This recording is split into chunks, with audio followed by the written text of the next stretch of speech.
저는 2004년도부터 20년 동안 이렇게 긴 시간 동안에 계속해서 사람들을 지도하고 있습니다. 오랜 기간 동안 열정적으로 사람들을 가르칠 수 있었던 그 비결이 뭘까요? 실력? 그건 당연히 중요한 거고, 진심과 그 진정성이 더 핵심입니다. 여러분이 무슨 일을 하든지 꼭 명심해야 할 것이 있어요. 내가 가진 능력으로 상대의 문제를 해결해서 제대로 돕겠다는 진심입니다. 이런 진심은 하루아침에 만들어지지 않아요. 평소에 가치 있는 생각을 꾸준히 반복해서 하고 그걸 바탕으로 남을 도우려는 공부를 할 때 생겨납니다. 아무리 능력이 특출나도 상대방을 돕겠다는 진심을 만들지 못하면 이 사회에서 롱런을 할 수 없어요. 그리고 오랜 기간 많은 사람들의 사랑을 받기 위해서는 나부터 다른 사람을 제대로 존중할 수 있어야 됩니다. 사람은 나를 존중하는 사람을 더 존중하기 마련이니까요. 제가 20년 동안 수없이 많은 사람들 앞에서 강의하면서 좋은 평판을 유지할 수 있었던 것은 언제 어디서나 진심으로 사람들을 존중했고 그 분들이 저의 진심을 느낄 수 있었기 때문입니다. 한 가지 사례 들려드리면서 나부터 타인을 존중해야 하는 이유를 설명드려볼게요. 인간관계 대가였던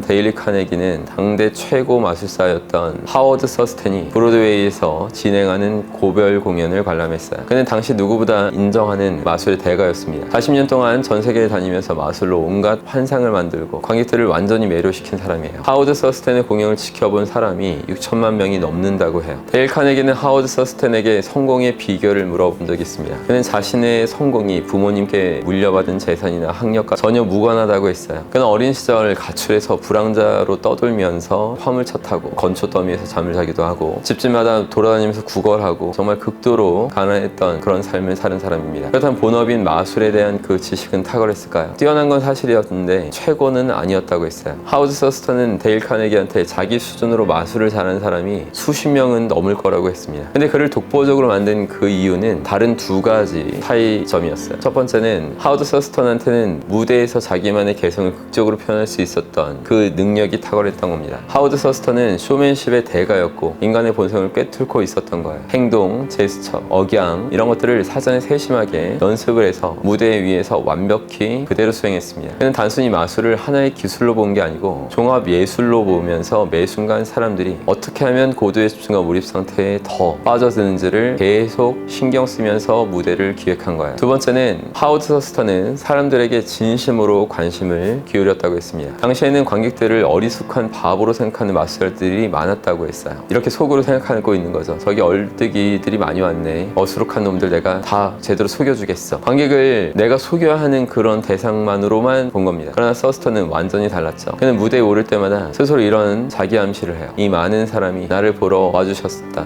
너무 고마운 일이네. 이분들 덕분에 내가 더 유쾌하게 신나게 돈 벌 수 있지. 오늘 이분들한테 내가 보여줄 수 있는 최고의 모습을 보여드릴 거야. 하워드 서스턴은 수차례 이렇게 되뇌인 후에 비로소 무대에 올랐습니다. 나는 관객들을 사랑한다. 나는 관객들을 사랑한다. 이렇게 몇 번 되뇌었다고 하루아침에 관객을 진심으로 사랑할 수는 없을 겁니다. 하지만 매번 무대에 오를 때마다 이런 마음을 간직하고 있으니까 무의식에 계속 스며들게 되고 그 일거수일투족에 사랑과 존중의 진심이 배어나올 수 있게 된 것이죠. 사람들은 바보가 아니에요. 다른 사람이 나를 존중하고 있는지 아닌지 피부로 느낄 수 있습니다. 하워드 서스턴이 진심을 다해서 공연할 때 사람들은 당연히 그 공연에 푹 빠질 수밖에 없었죠. 저 역시 강의할 때 항상 사람들을 존중하고 돕는 마음을 갖고 합니다. 그런 마음을 바탕에 두고 20년 동안 기쁜 마음으로 계속 이어가는 거예요. 여러분도 무슨 일을 하든지 그 일을 왜 하는지 누구를 행복하게 만들고 있는지 이 부분에 대해서 끝없이 생각하시고 진심으로 존중하는 마음을 갖추면서 노력하시길 바랍니다. 여러분 한 가지 덧붙이면 지금 어렵다는 사람들이 너무 많은데 우리에게 정말로 필요한 것은 지식이에요. 지식을 충분히 제대로 갖춘 자만이 온전한 희망을 품고 자신의 꿈을 이뤄낼 수 있습니다. 흔들림 없이 언제나 20대부터 그렇게 살고 있는 수많은 제자들을 그렇게 만들고 있는 제 센터에서 직접 저의 수업을 수강하시기 바랍니다. 여러분이 최고의 희망을 품을 수 있도록 도와드리겠습니다.